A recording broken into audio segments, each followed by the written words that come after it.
G'day trendsetters, my friends at WTB have dropped 3 new saddles at the time of this video.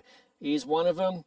There's another sitting atop LGC's review bike, the Look E765 Gravel. You can check out that review linked in the description below. These saddles are aligned with WTB's mission of creating the most state-of-the-art saddles. Now with that said, I prefer comfort over anything, but let's crack on anyway. I'll get into the nitty-gritty in a moment, but all of these WTB saddles feature the company's Fusion Form technology that allows WTB's engineers to fine-tune the base of each model to create a flex profile that balances support, durability and comfort to match the intended use of each individual saddle. Rightio, let's get on to the details of these saddles. The 3 models are the Solano, which is right here, the Solano SL, and the Rocket. I don't have the Rocket available, so you'll have to deal with me banging on showing images of the Rocket saddle. Here be the Solano saddle where performance meets comfort. The Solano is a high-performance saddle designed for riders who demand superior comfort and support on medium to long rides. And there we have the comfort zone. You might notice the length here, 142 wide by 240 millimeters long, and it claims a fit range, which I'm assuming refers to the sit bone of 110 to 125 millimeters. Other factoids about this saddle from WTB, they claim it's best suited to riders who push hard on the pedals whilst maintaining a consistent seated position. Too much padding can often leave these riders feeling unsupported on longer rides. I know the feeling of being unsupported on longer rides when there's no gas stations around with shitty food on offer, but I digress. That point aside, thus the firm Fusion Form base and enhanced padding found on both the Solano and the Solano SL, which I'll show you shortly, combine to deliver isolated support for the sit bones whilst reducing perineal and frontal pressure. Nobody likes frontal pressure or perineal pressure for that matter, right? Am I right? We'll keep twirling the saddle here for your viewing pleasure. The Solano features 4 millimeters of additional padding under the sit bones compared to the Solano SL, which again I'll show you in a moment, and 2 millimeter thicker padding in the middle and nose. So right there. And this saddle is apparently pretty tasty for those folks who ride without a chamois.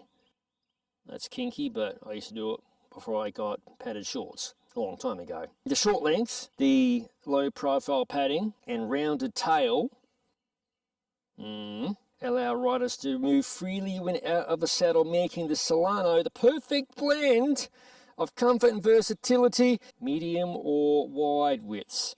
Now, yours truly is going to be riding the wide width probably. I don't want any derogatory comments, you cheeky buggers, in the comment section. The Solano SL Saddle, as I mentioned earlier, fitted to LGC's bike. Now this one features minimal padding and maximum support. You might be wondering, why would I do that to LGC? Well, we based this saddle on the sit bones, so this was the only saddle that fitted her sit bone, so to speak, optimally. As I bang on here with the blurb from WTB, you can enjoy some riding footage of LGC aboard this saddle. This saddle is designed for riders demanding supreme comfort during shorter, more intense rides. Pushing hard whilst on the pedals while staying seated puts less weight on the rider's sit bones, so less padding is needed to achieve optimal comfort. It's for this reason that the Solano SL features thinner padding than the Solano, resulting in an overall lighter saddle with a slimmer profile. Much like the Solano SL features a flatter profile, making it a great option for riders who tend to rotate their pelvis under high pedaling loads. Its firmer Fusion Form base and thinner padding isolate support to the sit bones, reducing unwanted perineal and frontal pressure. Again, nobody wants that shit. Rightio trendsetters, the final saddle is the Rocket, which promises long-lasting comfort and support. I'm going to read this verbatim from the press release because I don't have one of these saddles handy, but you can enjoy some riding footage as I bang on. The all-new Rocket Saddle is designed to deliver unparalleled comfort and support for mountain bikers. Seeking peak performance on long rides. There's some pretty rough roads out there, trendsetters, on the gravelly roads less travelled, so I'm pretty sure the Rocket might be okay as well on a gravel bike. Engineered with innovative features and crafted from premium materials, the Rocket is the ultimate choice for riders who demand durability, function and long-lasting comfort. See what I'm saying? That sounds to me like it's the perfect bloody gravel saddle. The side profile of the Rocket reveals a generous curvature from tip to tail, designed to cradle riders who like to stay planted in the saddle. There's that word, planted. One of the most overused words in cycling journalism. This bike's planted. Planted my ass. Especially when the trail points uphill. Yeah, I want to be seated and planted and smooth as a butterfly and sting like a bee. The Rocket's climbing support is further increased by the discreet back stop feature, a hidden ramp built into the tail of the saddle, providing a supportive surface to brace against during the steepest of climbs. You know, I really wish WTB had sent me this Rocket saddle. It sounds pretty tasty. In fact, this video is getting launched around about the time of Sea Otter, so I'm hoping to acquire a sample and I might review it long term. With that said, of course, saddle comfort and preferences are personal. What works for me may not work for you. Continuing the press release blurb here, under the base and to the rear, the Rocket also features an integrated handle to make lifting heavy bikes onto racks and over obstacles as smooth and effortless as possible.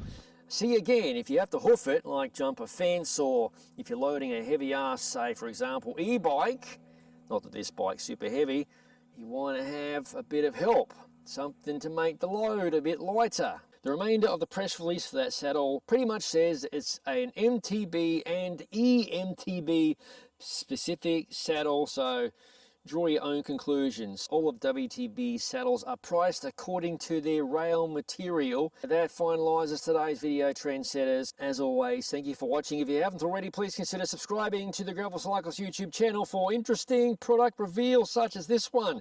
No bullshit, gravel bike reviews, other product reviews, ride experience videos, and one of my favourite things in life, general madness.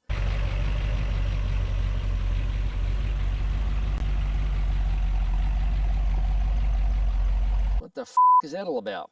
As all of it is released to the channel, we'll see you in the next video.